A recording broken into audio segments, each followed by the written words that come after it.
sound speeds. And if you're interested in a boom pole with a very simple design with unique features not available on any other boom pole on the market, then pay close attention because I'm about to introduce you to the Panamic Maxi. But before we get going, full disclosure, Panamic did send me this Panamic Maxi 535812 in exchange for a fair and honest review. I do get to keep it following this review, but I'm not going to allow that to affect my opinion, so you can expect this to be a fair and honest review. In 1972, award-winning sound recordist Colin Charles began producing the world's first carbon fiber boom pole in Watford, United Kingdom. 35 years later, Canford acquired Panamic, and to this day, their boom poles are still handmade. Canford, by the way, is known industry-wide for their extensive catalog of over 15,000 products aimed toward people that install and use audio, video, and communications equipment. They excel at customer service and even have an expansive archive of documents, including technical specification sheets for products, including discontinued products that they don't even produce. Their website is a valuable resource that many vendors even use today when researching.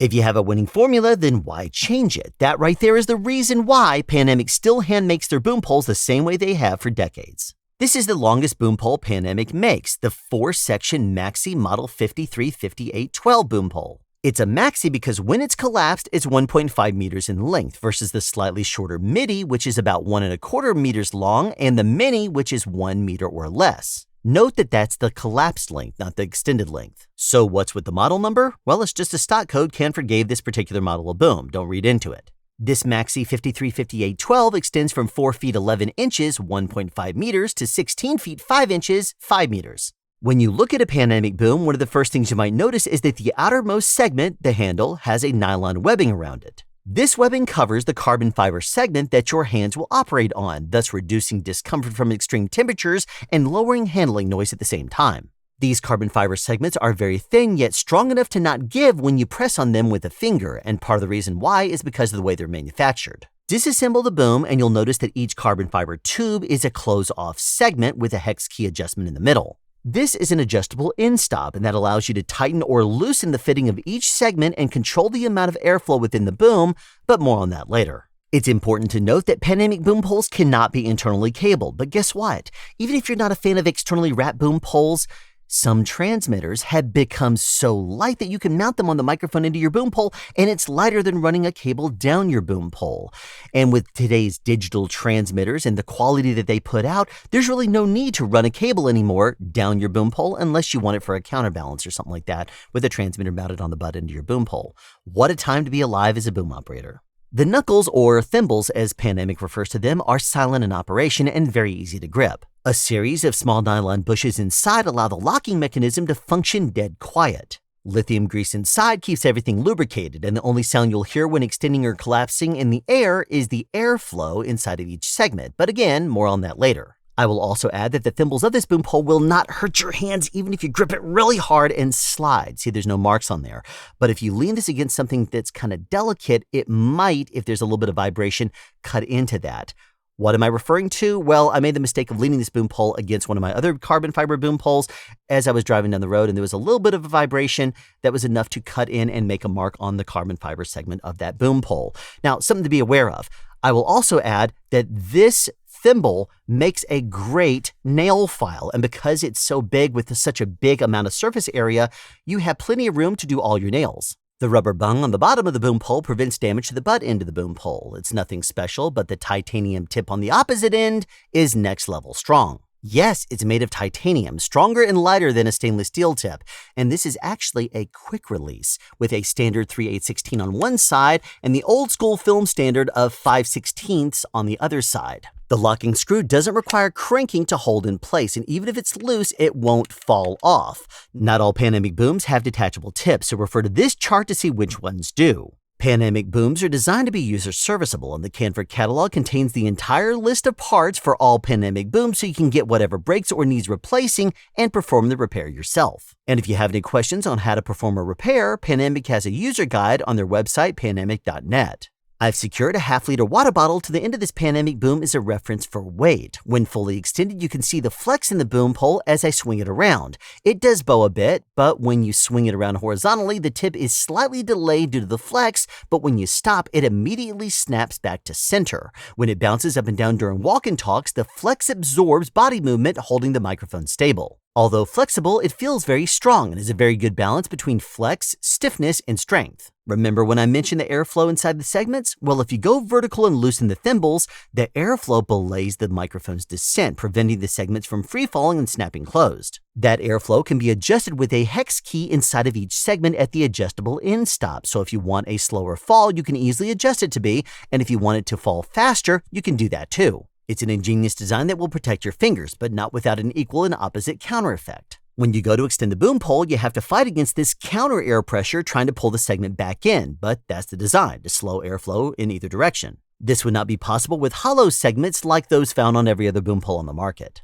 While the nylon webbing wrap does great to mitigate against the effects of extreme weather temperatures, it can take some getting used to if you slide the handle back and forth in your hands. In my case, all it took was a few back and forth slides with the boom pole extended about 10 feet with a heavier microphone and a Zeppelin on the end for my hands to show a slight sign of friction burn. I kept using the boom pole and got used to it before I would even call the friction burn bad. You'll be aware of the boom pole texture when doing regular movements, but that's not necessarily a bad thing. It only really became troublesome for me when I extended the boom pole out all the time with a heavy microphone and wind combination and then tried to slide my hands back and forth quite often. The carbon fiber segments do make a little bit of sound if you slide your finger up and down something other than the nylon handle, but the nylon bushes on the inside of the thimble does do a good job of dampening this, so very little of it transfers into the microphone. Kind of bold to say, I know, but the locks on this, the mechanism that makes it work, feels better on my hands than any other boom pole I've ever felt. It's actually really smooth and locks really well. One more thing to note about this nylon handle is if any sliding hand noise happens to make it through and transfer into the microphone, because of these little bumps in here, it will sound really bad.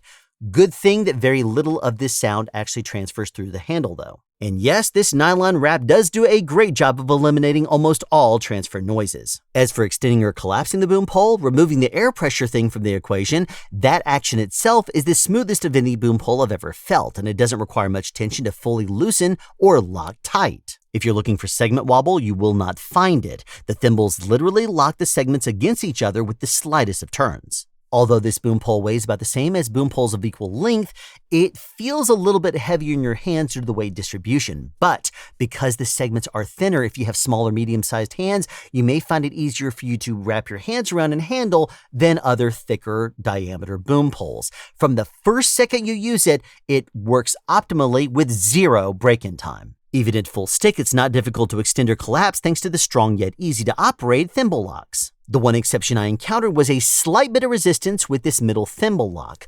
One day, one time, in a hot and humid art gallery I happened to be shooting in. But it had never done it before, and it has honestly never happened again. So, one time. With many boom poles, even the premium ones, you have to lock each segment as it gets closer to your handle with more torque. And the reason why is because each segment has to kind of be able to resist the tension of those segments above it. That way you're not loosening multiples at the same time. That's not the case with the Panamic though. Each segment locks and unlocks with the same amount of tension every single time. So you can extend and do this, and then if you needed to, you can go right back in the middle and it just loosens and unlocks with the exact same amount as every other segment does. It's a very smooth design. There's a lot of pride put into the production of a Panamic boom pole, and Canford is not in the least hesitant to share information with you about this boom pole. As a matter of fact, they want you to know this boom pole inside and out. I inquired about the lithium grease they use and was sent a 4-page long document with more info than I ever wanted to know about it. You can also go to Canford's website and search for Panamic lithium grease and you'll find the exact same document available for download.